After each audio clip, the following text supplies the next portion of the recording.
হঠাৎ করে একদিন সকালে ফোনটা হাতে নিলে, কিছু একটা বলতে গিয়ে দেখলে ডিপিটা আর দেখা যাচ্ছে না,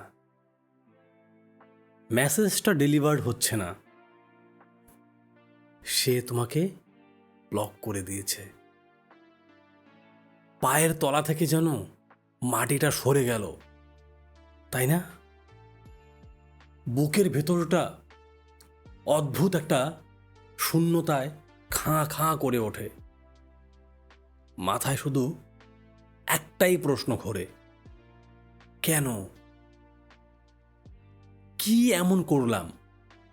আমি কি এতটাই ফেলনা? এরপরেই শুরু হয় এক অদ্ভুত পাগলামি, ছটফট, অস্থিরতা, কোনো কিছুই ভালো না লাগা। অন্য কোনো নম্বর থেকে কি কল করা যায়? বন্ধুদের মাধ্যমে কি একটা মেসেজ পাঠানো যায়? এরকম সিচুয়েশন তৈরি হয়ে যায়। তুমি বুঝতে পারো না তুমি কি করবে।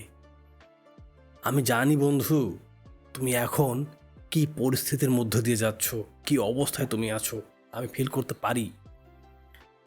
আজ কথা বলবো একদম সলিড সাইকোলজি আর বাস্তব সত্যি নিয়ে, যে তোমাকে কি করতে হবে এখন, কি করলে তুমি ভিতরে শান্তি অনুভব করবে।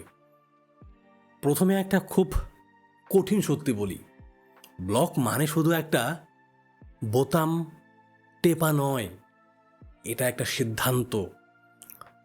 মানুষটা তোমাকে বোঝাতে চাইছে এই মুহূর্তে তোমার এই উপস্থিতিটা আমি আর নিতে পারছি না। কিন্তু সাইকোলজির একটা খুব গোপন সত্যি কি তুমি জানো? ব্লক মানে সব সময় আমি তোমাকে ঘৃণা করি এটা নয়। অনেক সময় এর মানে হলো আমি এতটাই কষ্ট পেয়েছি যে তোমাকে দেখলে আমার আরও কষ্ট হয়। কখনো এর মানে হলো আমি নিজের শান্তিটুকু বাঁচানোর চেষ্টা করছি।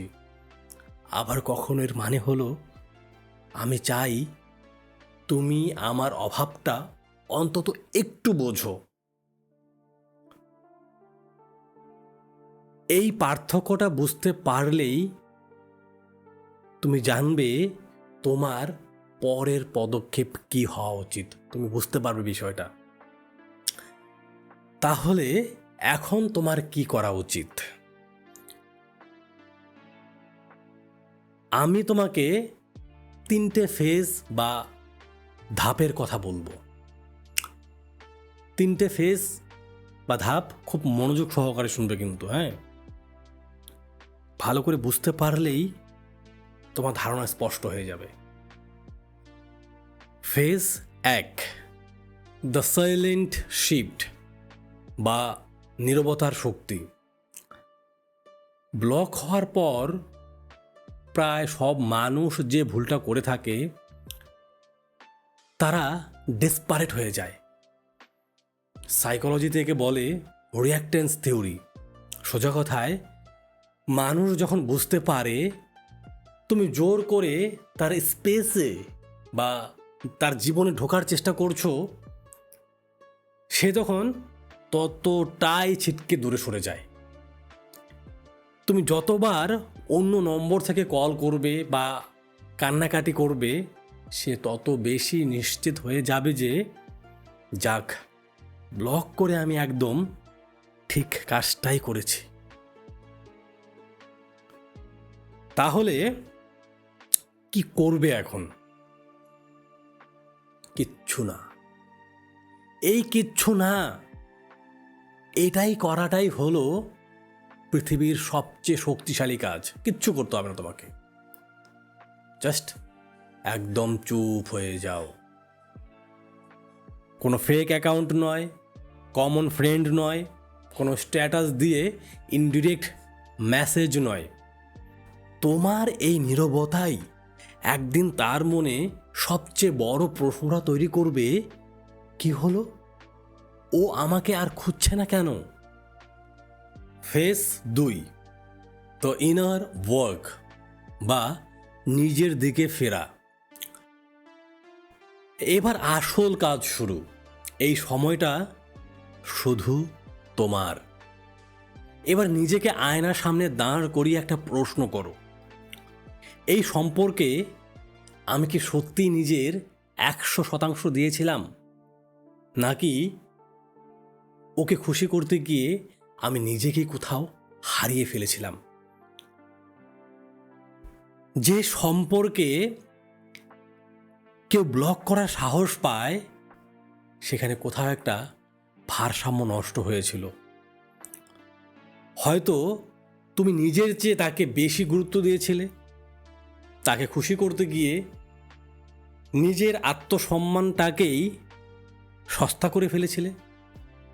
আর এই সময় নিজের সেই দুর্বল জায়গাগুলো নিয়ে কাজ করা শুরু করো। নিজেকে এমন একজন মানুষ হিসেবে গড়ে তোলো যে ভেতর থেকে ভালো আছে, লোক দেখানো নয়, সত্যি সত্যি ভালো আছে।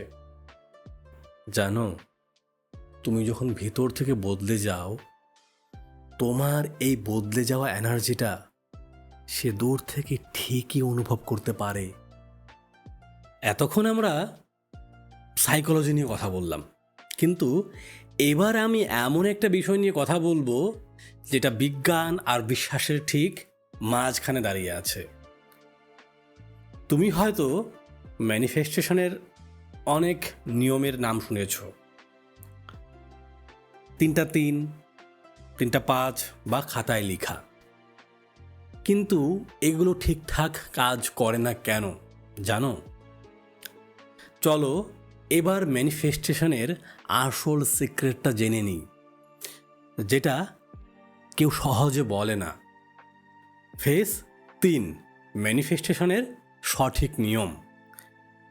ম্যানিফেস্টেশন কোনো ম্যাজিক বা জাদুর ট্রিক নয়, এটা একটা মাইন্ডসেট।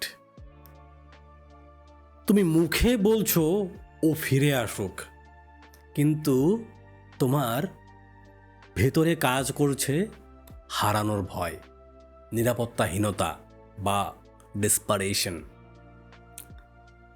এই মহাবিশ্ব বা ইউনিভার্স তোমার মুখের ভাষা শোনে না, তোমার ভেতরের ওই ভয়ের ফ্রিকোয়েন্সিটাই ধরে ফেলে।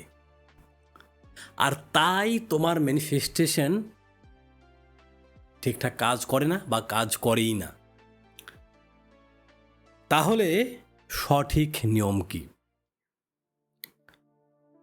আগে নিজেকে শান্ত করো।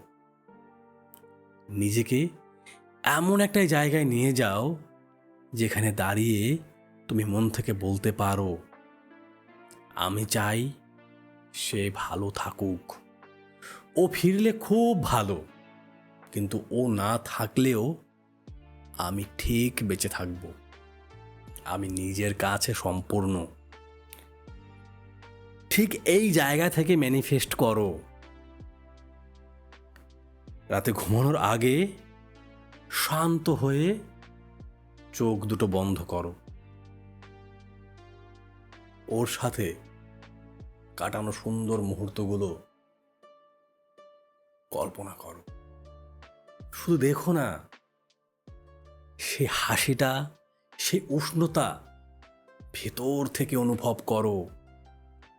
তারপর মন থেকে ইউনিভার্সকে, একদম মন থেকে ইউনিভার্সকে বলো, যদি আমাদের একসাথে থাকাটাই সঠিক হয় তবে তুমি পথ তৈরি করে দেবে। তারপর সব জেদ ছেড়ে দাও, যত মনের জেদ আছে সব ছেড়ে দাও। এই ছেড়ে দেওয়াটাই হলো এই পৃথিবীর সবচেয়ে পাওয়ারফুল ম্যানিফেস্টেশন। সবশেষে একটা কথা বলি, মনে রেখো, যদি সে ফিরে আসে তবে সেটা তোমার কান্নাকাটির জন্য নয়, সে ফিরে আসবে তোমার মূল্যটা বুঝতে পেরে। তখন তুমি আর ভিখারির মতো ছুটে যাবে না, তুমি শান্ত থাকবে, কারণ তুমি এখন নিজের আসল দামটা জানো। আর যদি সে নাও আসে তাতে ক্ষতি নেই, কারণ এই জার্নিটা তোমাকে এমন একজন মানুষ হিসেবে গড়ে তুলেছে যে তার জীবনের সেরা উপহারটার জন্য একদম প্রস্তুত। আর সেই সেরা উপহারটা আসবেই, হয়তো অন্য কোনো রূপে, অন্য কারো মাধ্যমে। তুমি যখন নিজেকে ভালোবাসতে শিখে যাও, জীবন এমনিতেই তোমাকে ভালোবাসতে শুরু করে। ব্লগ করা মানেই গল্পের শেষ নয়, এটা শুধু একটা পজ বাটন, একটা ছোট্ট বিরতি। এই বিরতিটাকে কাজে লাগিয়ে নিজেকে এতটাই দামি করে তোলো যে সে ফিরুক বা না ফিরুক, শেষ হাসিটা তুমিই যেন হাসো।